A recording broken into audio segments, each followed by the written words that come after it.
vector type. Similar to that, Postgres also introduced a type called as JSON-B. Now, as we all know, as we understand what is JSON, it is a key value pair. And here the B stands as a binary type. So we will talk more about this later in the section. We can move ahead. Yeah, now we'll quickly walk you through a quick walkthrough on the agenda. So what we have done, we have divided the talk into 4 parts. The first talk being when to use JSON-B. So here we will see a very hypothetical and a small use case, which will give you a glimpse of that, okay, maybe these are the use cases where you can think of applying JSON-B. Moving on to the next part is what is JSON-B? This will basically talk about that what are the different features of JSON-B and where all, like what all the properties of JSON-B we can use in our day-to-day use cases. Moving on to the third part, which is a very interesting part. It talks about how to query and index JSON-B columns. Now, when I say query, Postgres provides us several operators, which actually helps us to query the JSON-B columns. So we'll talk about that, and we'll also see that how can we index on those particular keys inside the JSON. And then we also have a detailed demo on it as well. Moving on to the last part, we'll talk briefly about pitfalls of using JSON-B. So this will talk about that what are the things you should watch out for when you are first time using JSON-B. And the last part, which is again a very interesting part, it talks about the differences between Postgres, which now is a combination of SQL plus JSON-B column versus NoSQL. Here, NoSQL, we have taken Mongo as an example. Also, in the end, we have some questions which will help you to understand better that which solution which will actually help you in what use cases. So yeah, so now we can directly jump to our first when to use JSON-B. Okay, so we can move further, Harshad. Yeah, so as I said, we'll start with the problem statement. So we have a customer, he says, hey, I'm Bob. I have a problem statement. My company is currently struggling in managing and tracking the assets inventory. Harshad, can you move to the next one? Yeah, thanks.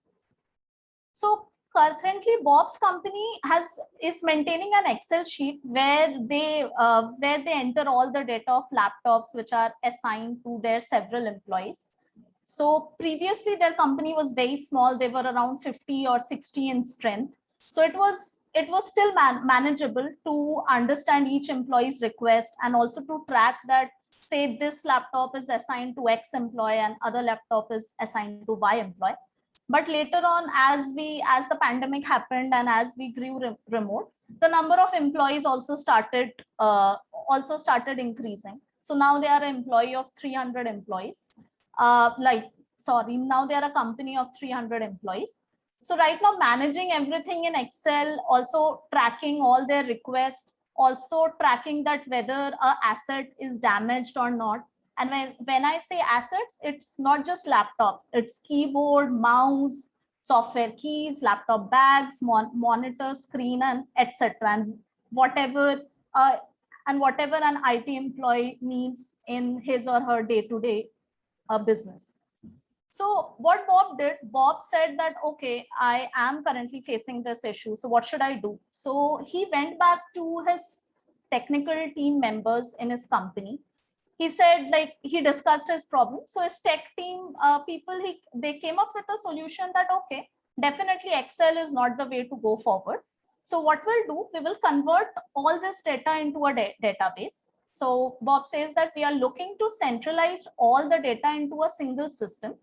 Though his company and his technical team said that we are currently on Postgres for their other systems, and they have a license of Postgres as well. So they would like to continue using it. So they are looking solutions in Postgres itself. So now Bob has come to us as ThoughtWorks, and he's asking for our help that, can you help us solutionize a database architecture for the same? So let's see. So we have Jenny. She says, hey, I'm Jenny. I'm a ThoughtWorks consultant. Definitely, I'll help you. I'll definitely help you. I'll try to understand all your needs and give you all the possible solutions which are in my mind. But before going that, let us summarize that whatever I understood from your problem statement. So she quickly summarizes the requirement. The first and foremost ask of Bob was that there are different types of assets which have different properties. So your laptop has, say, a RAM or storage. Your keyboard has a type and color, where type can be maybe a wireless type or a manual type.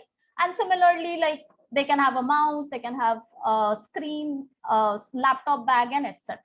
So we have to keep in mind that there are different assets with different properties while designing the database. The next and the major requirement which was told by Bob, that database choice has to be Postgre. So it means that he and his company are looking for solution inside Postgres itself. They are not looking for any other databases. And the third requirement which Jenny summarizes is that solution should be extensible to any new types of assets in future. Now, this was not a very explicit requirement told by Bob, but Jenny somehow implicitly understood it, that when Bob said that there are different employees which are joining us from different geographical location. So of course, the solution should be written in a way that it should be scalable, extensible to future assets. So Jenny says that, yeah, definitely. Now that I understand your requirement, I have some solutions in mind. So what we'll do, we will go through each of the solutions and we can discuss it, that whether it suits your needs or not, and whether it suits all these requirements or not. So we can move to the next. Yeah. So now we'll talk about the potential solutions with Postgres. Now, Jenny comes up with the first solution, which is the most natural solution in such use cases, that we have multiple tables and we use SQL join with them. So say I have a parent table assets. It has my name, brand, serial number, which would be common across all assets. And then I have different table. I have a table of laptop, which has RAM storage, then keyboard, software license, laptop bag, etc. So now the great thing with this solution is that all my requirements are now completely segregated. So say tomorrow someone from Bob, or like maybe Bob or anyone from his company, they want to see a list of laptops, or they want to run some query, or they want to run some job on it. They have to just focus on the laptop part, and they don't need to look at keyboard, software license, laptop bag, etc. So all the responsibilities are segregated. So great. So this solution helps us in that. But now the problems with this solution is that, say I have an asset ID and I want to know all the properties for this asset ID. So now what I have to do, I have to join all the tables through, as you can see, there's a primary key and a foreign key relationship. I have to write a complex join query. Now here there are 4 tables, but keep in mind that in future we are looking for maybe like 25 assets or maybe 30 assets.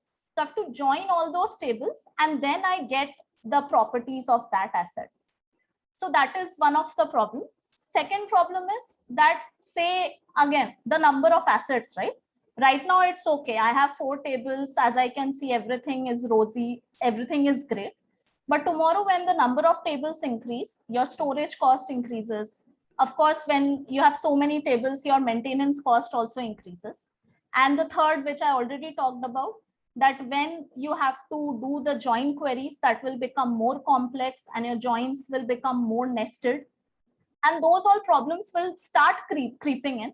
And also I think, like, maybe when you write these join queries, your performance, like you might hit something over performance, but again, that will apply if performance is a major factor for you. If it is not, then that drawback might not apply for this use case. So Jenny says that, okay, we came up with this solution, but it has these join problems or the number of table problems. So can we find out a solution where I can mitigate these drawbacks and I can maybe think of something else which does not have these drawbacks? So Jenny moves on to the next solution, which is again a very natural solution when you think of that, okay, now I don't want multiple tables. So the opposite of that is that you have a single table. So now I have a single table assets. I have my name, brand, serial number as it was previously there. Now, if you remember previously, I had a separate laptop table which had RAM and storage. Now all those properties, I've clubbed them together into a single table assets. So now everything, all the properties are in my single table asset, and in future also if more assets gets added, then I'll add those properties in this table only. So great. So this solution solves my problem. Again, there is, I won't need a join since I have a single table. I do not have multiple tables because of course there's a single table. So I don't have that problem also. But now let's see that, is there any problem with this solution as well? So if you folks focus on the last row, right down in the laptop bag, my laptop bag row, it has a ID, one brand, Wildcraft, and then there's a serial number.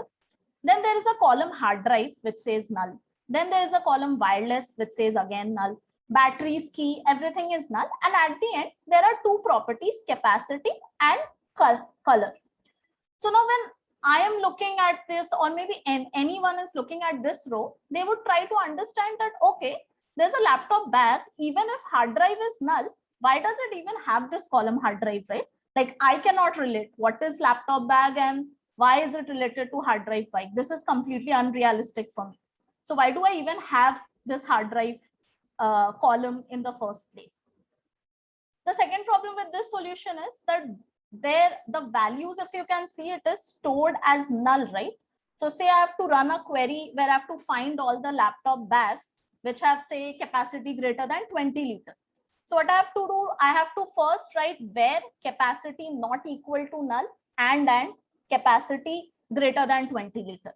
So now those null checks, they start creeping in my queries. Every time I'm running a query, I have to do these null checks. The third problem is that though we have saved the null values, the null values eat up some space, right? So say tomorrow my number of assets will increase. It means my number of properties will increase. So my null values or my null columns will also increase. So that will eat up my space.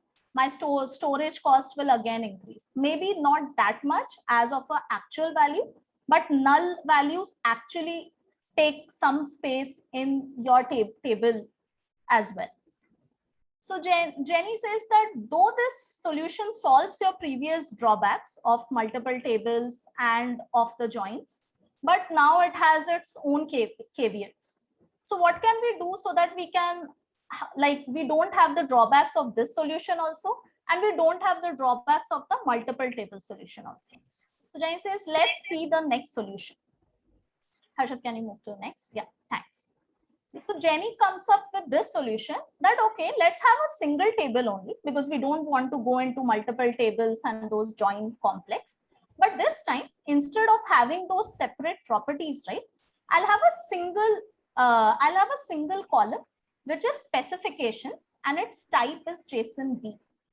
Now, before I dive into what the solution is, let's again look back at our previous example. So again, the last row, which is laptop bag, here what happened this time? There is a name, brand, serial number, and then there is a specifications where there is a JSON, capacity 25 liter, color black.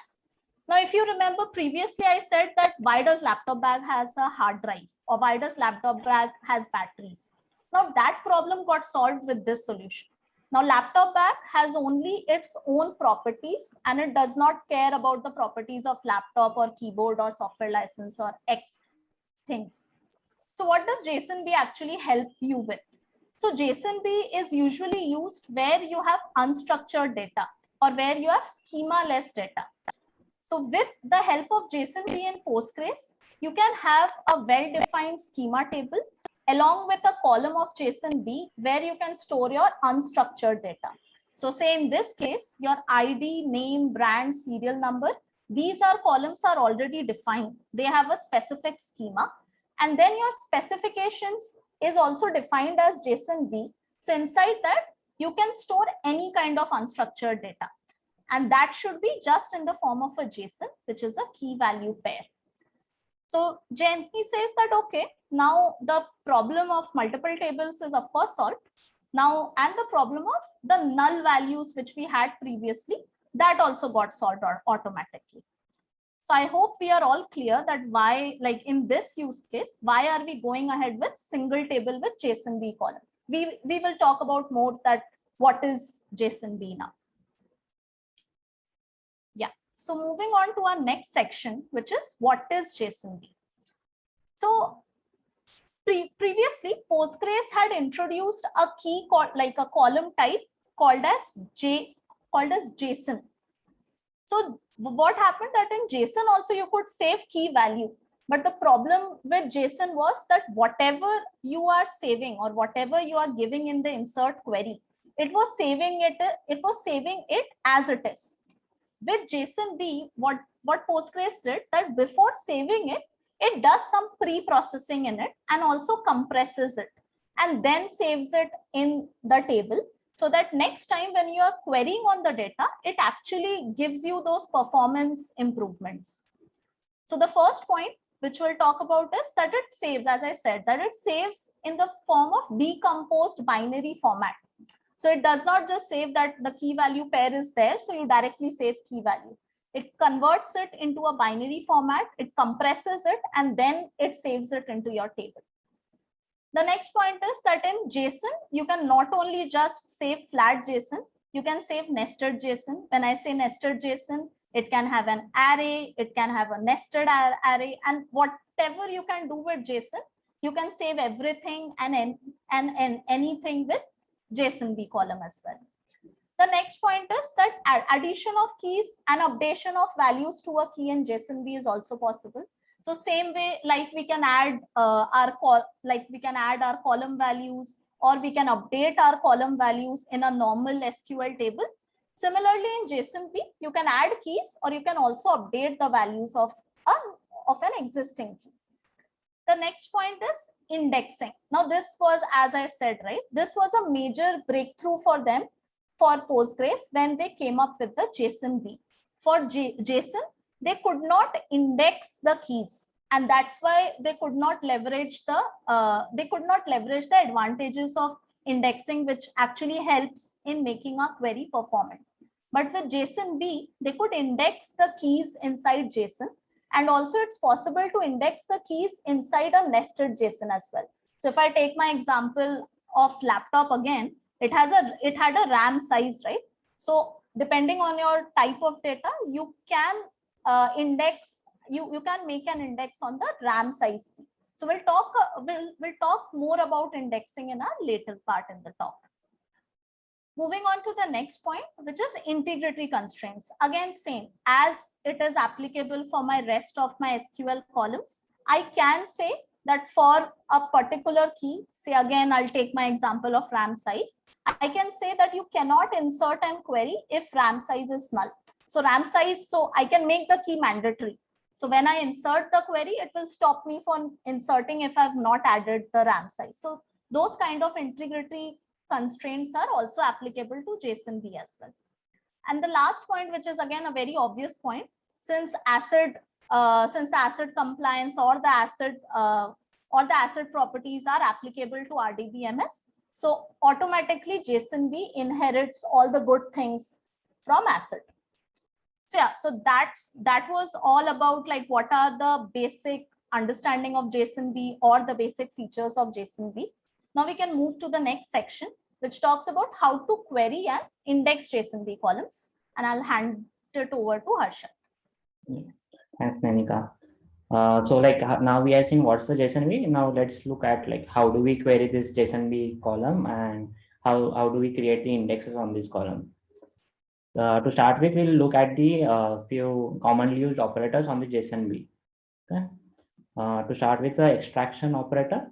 So the very first operator we have over is that like we can use it to get a value of a specific key. So here like we can extract the value of a top level keys only.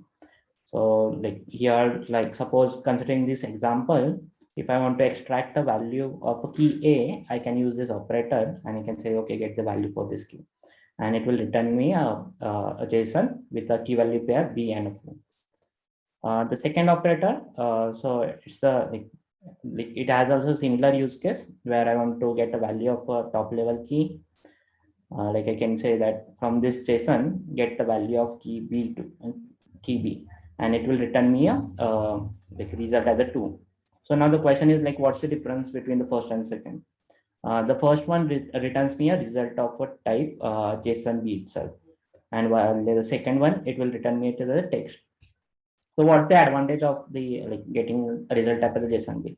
So for this, I can do the chaining of this operator. Like I can further extract the value of key B on like on this result itself. Okay. Moving to the third operator, like this operator comes handy like when you have a nested JSON.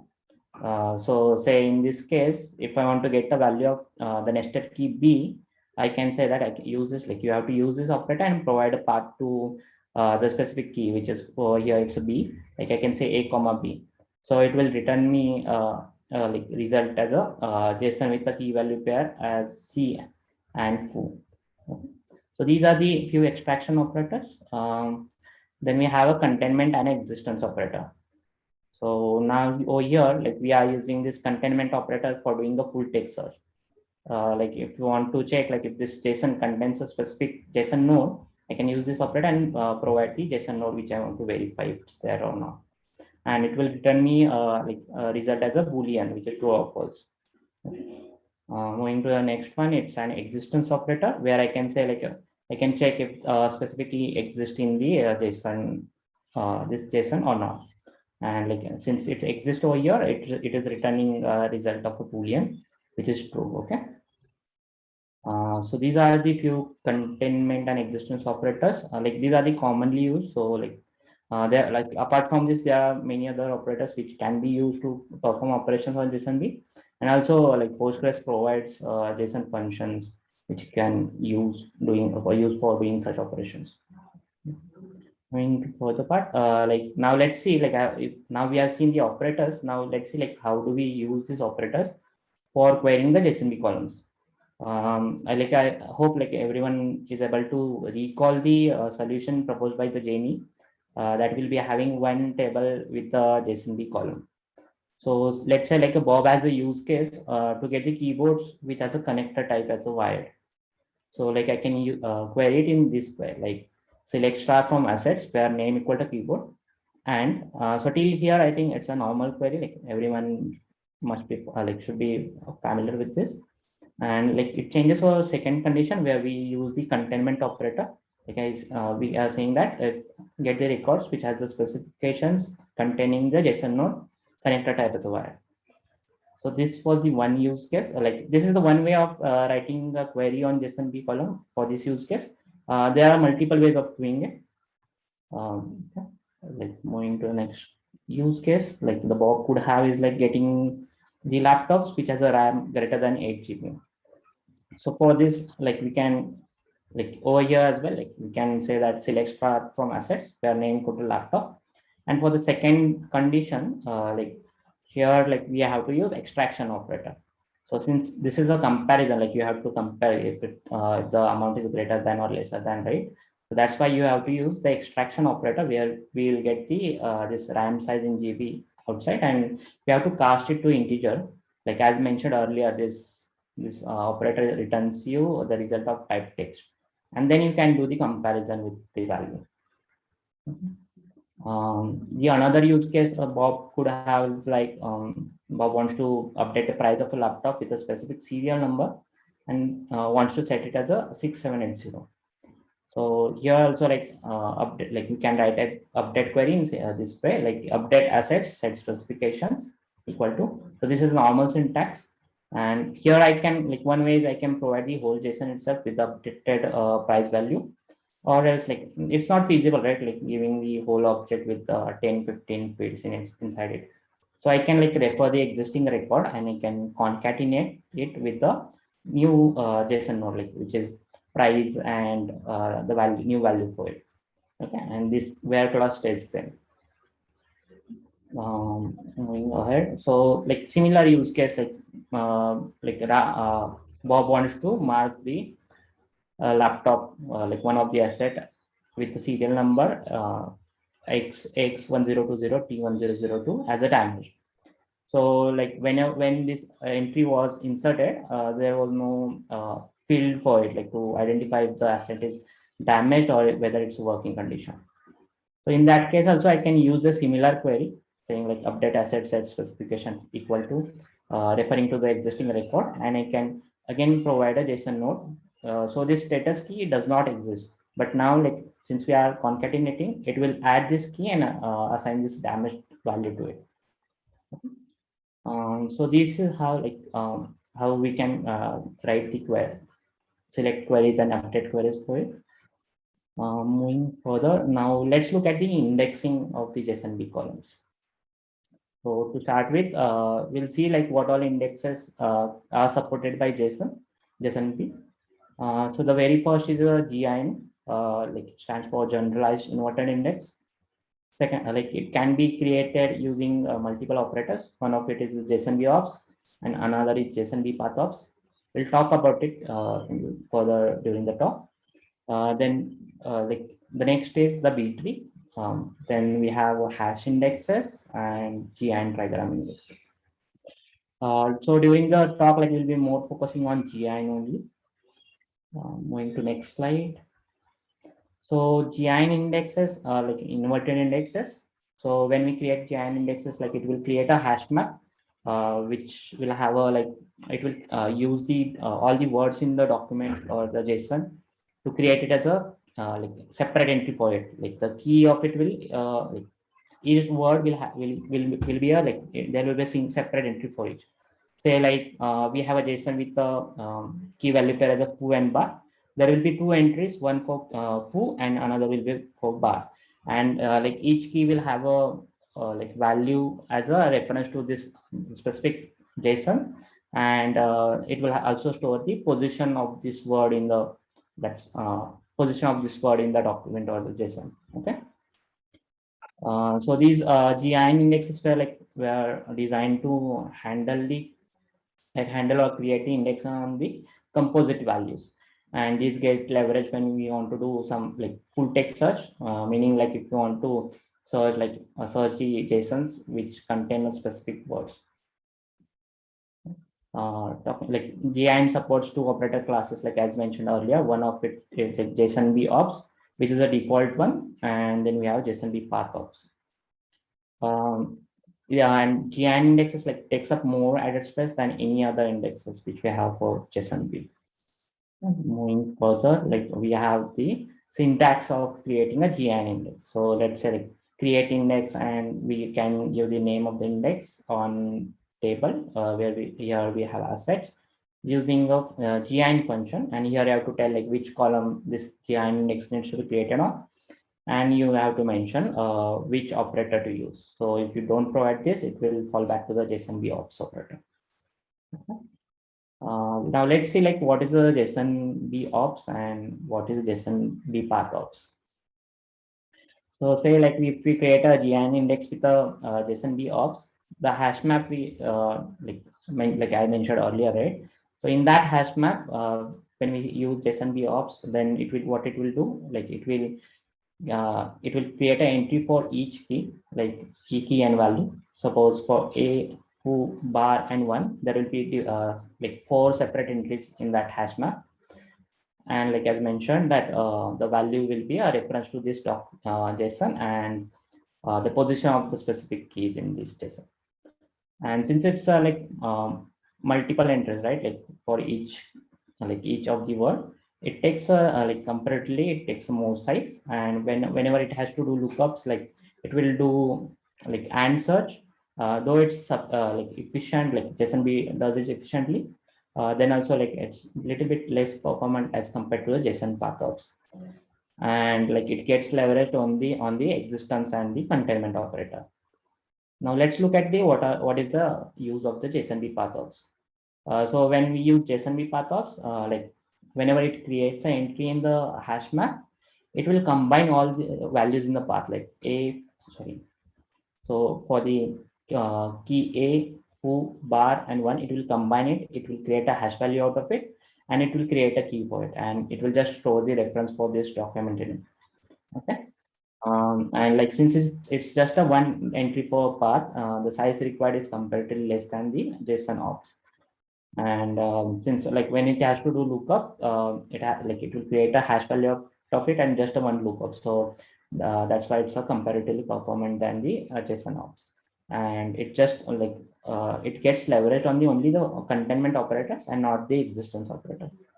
And like one drawback of this is like, if we have a key key A over here, and if it has an empty JSON object, then in this case it will skip indexing the key A.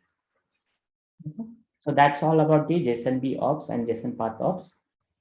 Now these other indexes like B3 index. So this, like, I think everyone might be aware of this B3 index.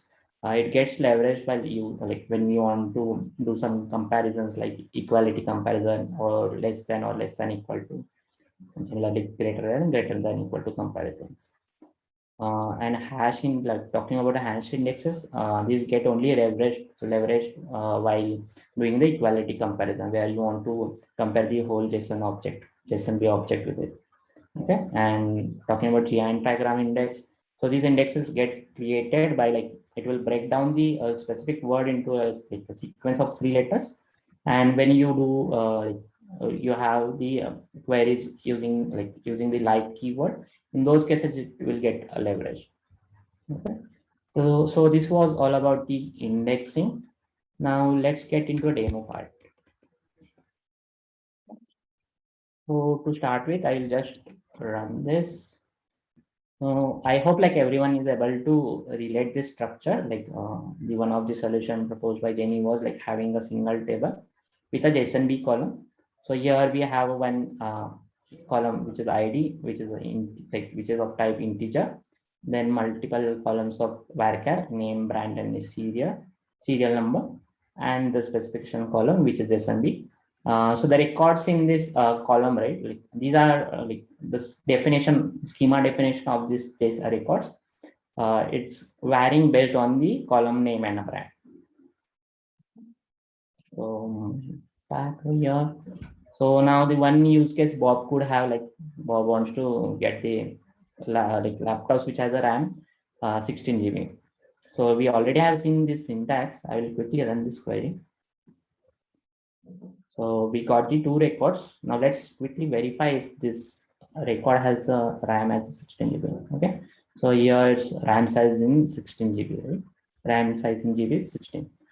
So similarly, it will be 16 GB for this record as well. Now moving back. So other use case could be Bob wants to fetch the assets with the color navy blue. So I can write it in this way. Will not run this, it's similar to the previous one. It's talking about the same use case, but now say I want to use the containment operator. So I can write it this way. I'll quickly run it. Yeah, I got 3 records, and now your color is white for all these 3. Yeah. So now when we got the records from the one was for the laptops and another was for the assets with the color white. So it was little bit it was not feasible to go and check for the records, right? Check for that specific field in that record. So we can use the extraction operator to get those specific keys outside and represent it as a individual columns. So the format, so maybe I can quickly run this query. Okay. So now here color, RAM size, RAM in GB, and storage. So these fields are extracted from the JSONB column, which was specifications. And now for keyboard UPS, it's printing, it's showing up as a null values. So now one of the question folks might have, one of the solution which we saw had a nullable columns, and that time we mentioned that the null takes up space, right? So but here it's just for the representation purpose, so it's not getting stored anywhere. It's while representing, it's just representing it as a null. Okay. Moving further, so what's the way to filter out those null values, right? So now here we can say get on us get the records which has the field RAM size in GB. And so when I run this, I'll get only just 3 records. Okay. Further, now one of the use case like Bob could have, like Bob wants to know what all amount was invested in their assets by the industry, by his organization, right? So in that case, I can use the aggregation function, which is sum. And like over here, like what I think everyone must like should might be familiar with this is sum function, which takes an integer value, right? So for now, like if you want to extract this specific field, which is price, it will return me it as a text, as mentioned earlier as well. So I have to cast it explicitly. So my sum function can work on it. Similarly, like Bob might want to know like what's the average price of a laptop. So like we can use an average function for this, and the same way of like extracting the key and casting it to the decimal. So let me run this query. So here we got the average price of the laptop. Okay. So this is how we can write the select queries. Now we can move to the indexing demo. Okay. So just to call out, like earlier we used the assets table, where you can see like assets table, and now we'll be using assets indexing demo table, and you will see at the columns, it has similar columns, only the difference is the volume of the data. So we have around 1 million of records in the assets indexing demo. Okay, I will quickly run this query. Okay, so it took around 1 second, 492 milliseconds for around 80,000 rows. But now when I run it with explain analyze, so using this explain analyze, it will tell me if it's using any indexing or like what strategy it is using to execute the query. So here it's doing a sequential scan, and like this was because we use the explain keyword, and analyze will tell like what time it took for planning and execution. Okay, so maybe I can quickly run this indexing query. So this will take like around 33 seconds, since it's a 1 million record. So meanwhile, we can look at the syntax of this. So we are saying create index, index name on table assets indexing demo using a GIN index, right? And we are mentioning the which column we want to create it on. And we have mentioned the operator. And it would have been okay if I would not have mentioned this. And it would have understood that it has to use the JSON ops, so the default one. Yeah, it's taking time, like it will be done within the next 2-3 seconds. So it's taking more time.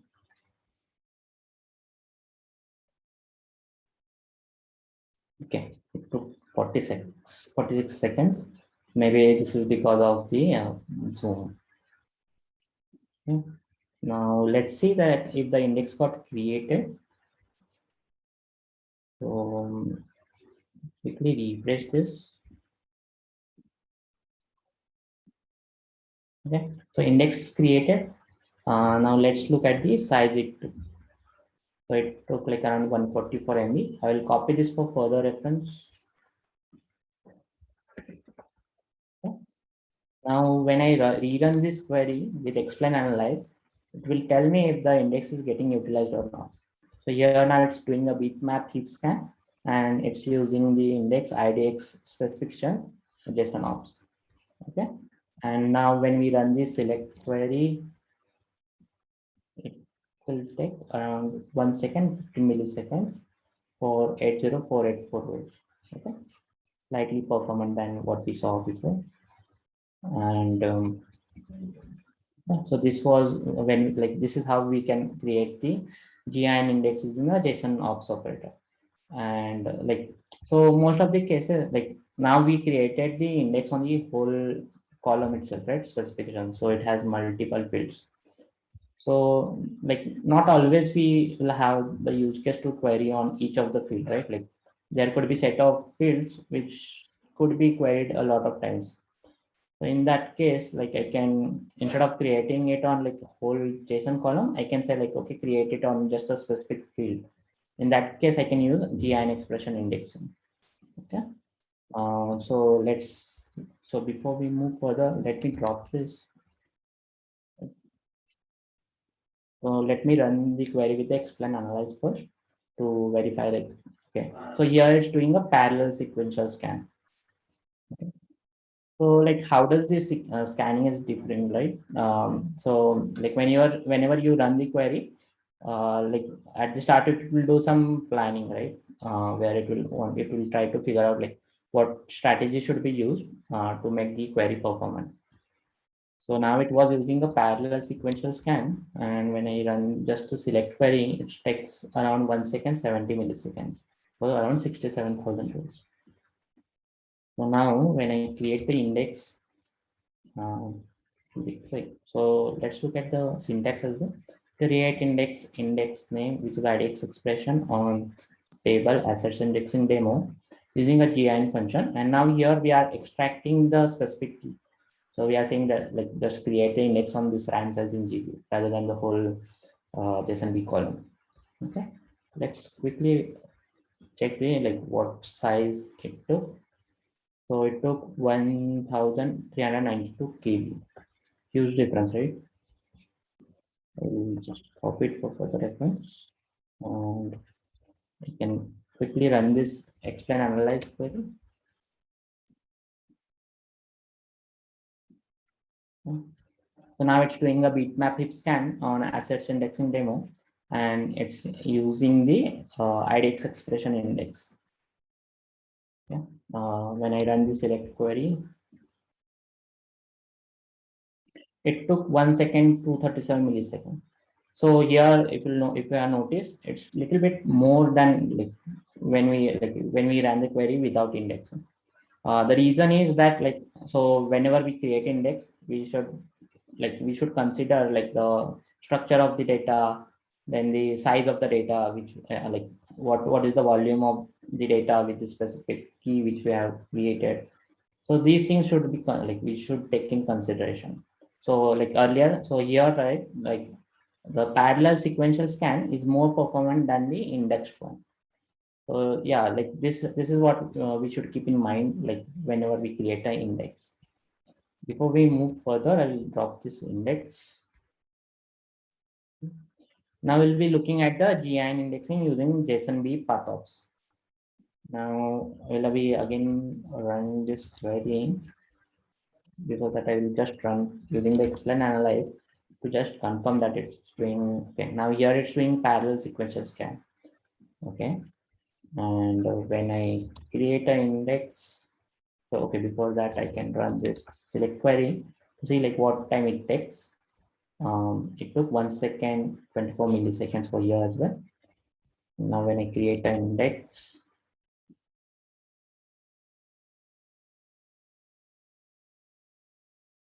should be quick, like it should take 10-13 seconds.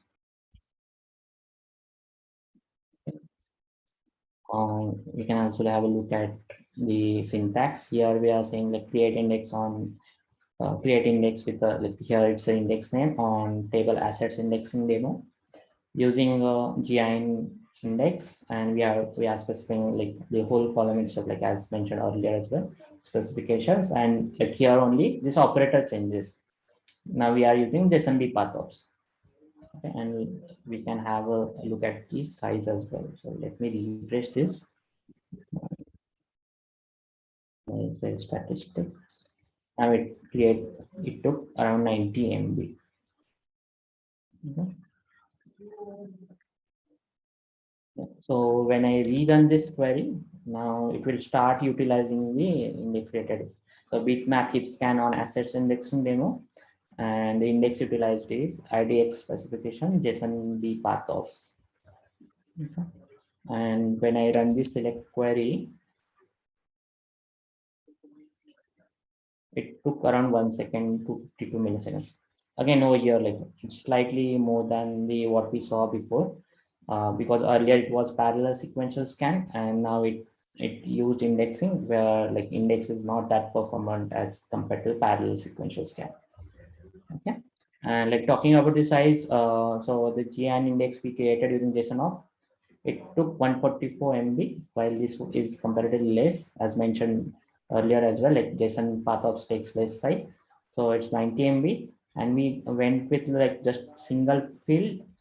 It took the least amount, right? 1392 KB.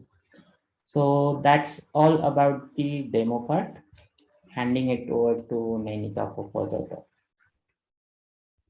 Thank you, Arshad. I hope everyone of you got a hang of at least some part of it, that how can you use JSONB using the different operators provided by Postgres.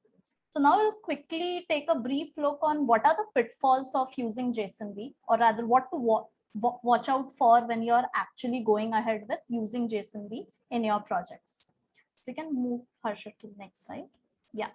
So the first and foremost pitfall is, as we just saw in the demo, right?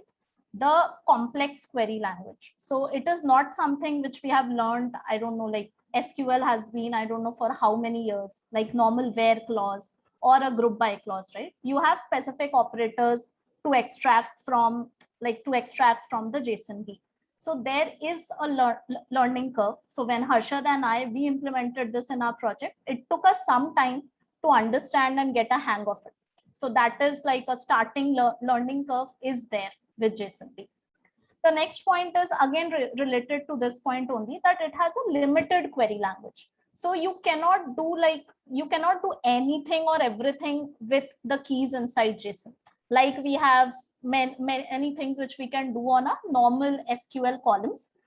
Everything you cannot do on JSONB. So Postgres has also written this in their documentation, that they are still improving the query language or the operators in the JSONB. So that is still under process. So the query language, you will find it still limited only. The next point is it has a shallow documentation. So why are we saying this? If you go to the Postgres documentation, right, you will see a lot of document on everything, like on the different types and everything. It is explained very, very nicely. But for JSONB, the definitions are there. It is written that the indexing can be done in such way. But if you are actually starting with JSONB in your project, the documentation might not help. You have to maybe look at different blogs. You have to maybe look at Stack Overflow, or you might have to look at some GitHub issues where people have commented that we tried this and we tried that. So that is again a pitfall. So again, in the starting, you will face these problems when you're using JSONB.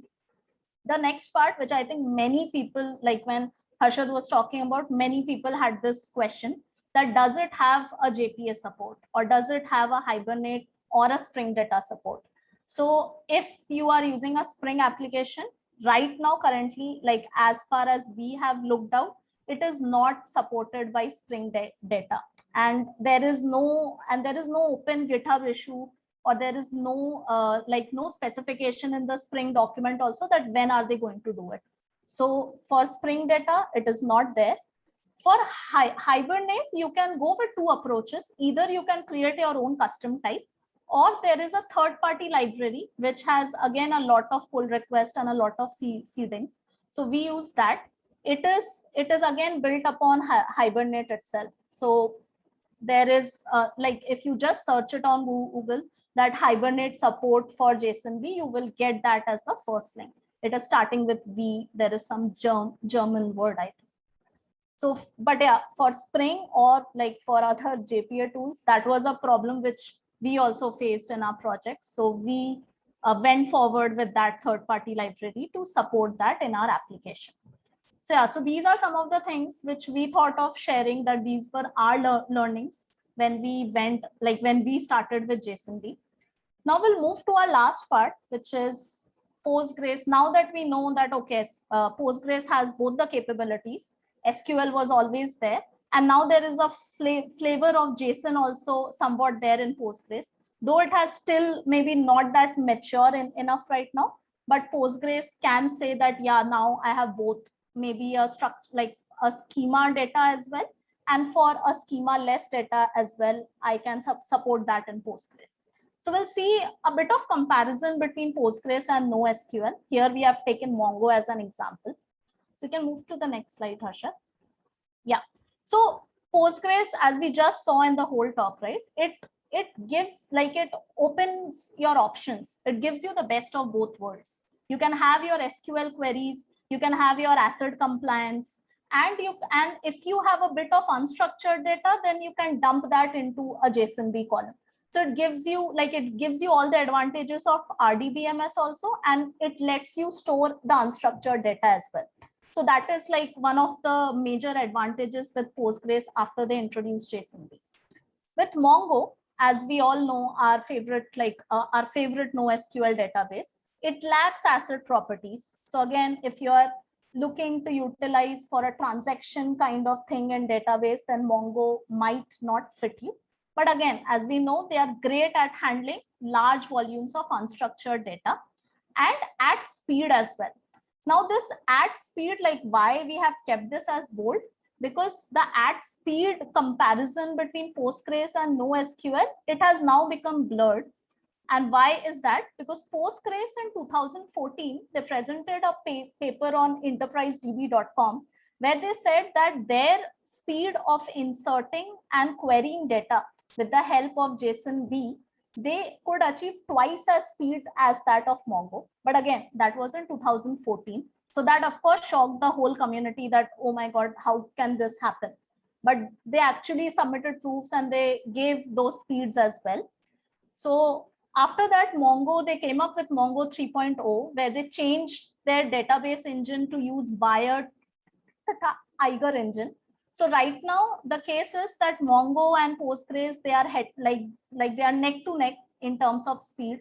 So the speed point has slightly now become blurred between like which database to go. If you have if you want performance, then I would recommend that evaluate both Postgres and Mongo, and don't just go ahead that, okay, no, Mongo will give me performance, so I will go ahead with Mongo itself. Now again, as developers, we always want that, can someone give us a magic wand, just hear our use case and tell us that, okay, you should go ahead with Postgres or you should go ahead with NoSQL, maybe Mongo, Cassandra, or anything else. But sadly, that's not the case. We have to, we do not have that magic. So for that, we need to ask some questions to us. Like whenever as developers or as architects, ask the below questions before choosing a database, and then whatever fits you best, you can go ahead with that. We have accumulated some questions which we thought might help us for choosing between JSONB or Mongo, but there can be other questions as well. So the first question which we should usually ask that, how much structure will you need later? So when I say structure, do you have is your whatever application you have, is your data very structured? Can you create a schema out of it? How are the different tables going to relate with each other? If you have everything ready in that mind, you want to go, you have that structure, then go ahead with the RDBMS. In this case, maybe a Postgres. If you have a combination that, no, some part of it I can define a schema, but some part of it I don't know, it can be unstructured data, like the one which we saw in our hypothetical assets use case, right? There you can go with a combination of SQL plus JSONB. But if you have a completely unstructured data, then of course your NoSQL databases are your friend. Please go ahead with a Mongo or Cassandra or whatever suits you the best. The next question which you should ask yourself, that if you have a JSON data, let's assume that you have unstructured data, right? Then how much will you modify your JSON data, or how much writes will you have, or how much updates will you have? So if you have a lot of updates, right? A lot of updates or a lot of complex queries which are going on in your application, and your application is continuously interacting with the database, then in my opinion, again, I can be wrong, but in my opinion, we should go ahead with Mongo, because Mongo was designed in such a way that it can handle all the complex operations which are related to application, because Mongo is more close to your code. So it is designed in such a way that it can handle your code complexities. For JSONB, you can still, if you have a constraint like the one in our use case we had, that you have to go ahead with Postgres, you can go ahead with JSONB as well. But there in the update, what happens that it extracts the keys first, then it updates your keys, and then it rewrites that particular JSON back to the JSONB column. So that update cycle is a bit non-performant.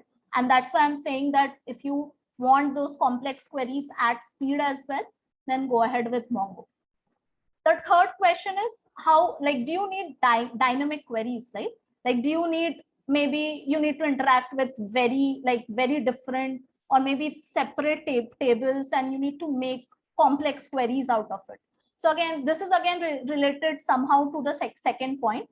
But if you want to make different kinds of dynamic queries, like say in Mongo, there is a pipelining approach that, say, in the pipeline architecture, there is a first you can do a group by, then you can do a dollar match, and then you can perform separate things, right? So for making all those dynamic queries or complex queries, Mongo is already there. But for JSONB, as we said in the pitfall, right, because of its complex queries, limited queries, it is still reaching there. But for now, yes, it is still behind Mongo in case of creating queries or creating such complex queries. And the last point which we thought of when we were thinking between JSONB and NoSQL was, do you need automatic sharding? So I hope everyone knows what sharding is, but I'll just give one liner. That sharding means that you have a large amount of data and you divide it into several smaller parts, and you deploy them into different, maybe like on different instances. So as we all know, we all work in distributed space. So automatic sharding is something which we are always looking for. So Mongo, out of the box, it comes with horizontal sharding. For Postgres, you can very easily do vertical sharding with Postgres. But if you still want to achieve horizontal sharding with Postgres, then there are some tools outside in the market which can help you achieve that. But we have not explored that much on the vertical sharding part of Postgres. So I would not I also don't know that how can you achieve the horizontal sharding of Postgres. But as we read, there are some tools, I think, which is provided by AWS, where you can do this horizontal sharding in Postgres as well. So yeah, so these were some of the questions which we asked before we chose the database. I'm sure there are many other questions, like, do you need ACID compliance? I think one of the major questions, the schemaless, and I'm sure there are other questions as well. But these were some of the questions which we asked when we went ahead, that should we go with JSONB or NoSQL. So yeah, so that's pretty much in the talk. For references, for this talk, we went ahead with the Postgres documentation, though it is shallow, but it helped us a lot for creating the demo part or for creating the different slides. And then we went ahead with some blogs as well. And of course, Stack Overflow was always our friend. So yeah, we use that as well. So yeah, thank you, folks. That was pretty much it. I answered some of the questions in the Q&A, though we can take more. Thank you, Nainika and Harshit. I'm sharing the feedback form. Please share your feedback, and in the meantime, you can ask question if you have any. Sure, Kripa. I can go through the chat. Is there any limit on the size of JSON document? Yeah, so this one thing I forgot to mention. So I think, and correct me if I'm wrong, I think in Mongo there is a limit on the amount of data you can store. But for JSONB, I think they are mentioned in the document that we do not have, it does not have an upper limit on the data you can store. I think Mongo has 60 MB or 64 MB.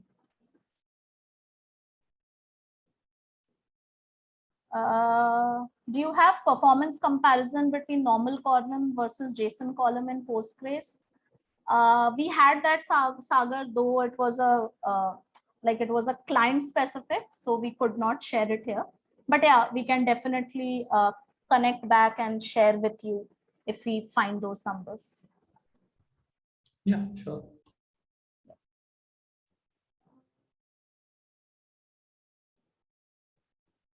Yeah, I think I cannot see any other questions. I hope the above questions are answered. I tried to answer them, but please feel free to ask if you have any other questions.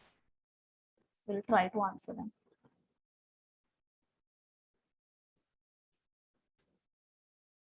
Okay, I believe Then there are no other questions.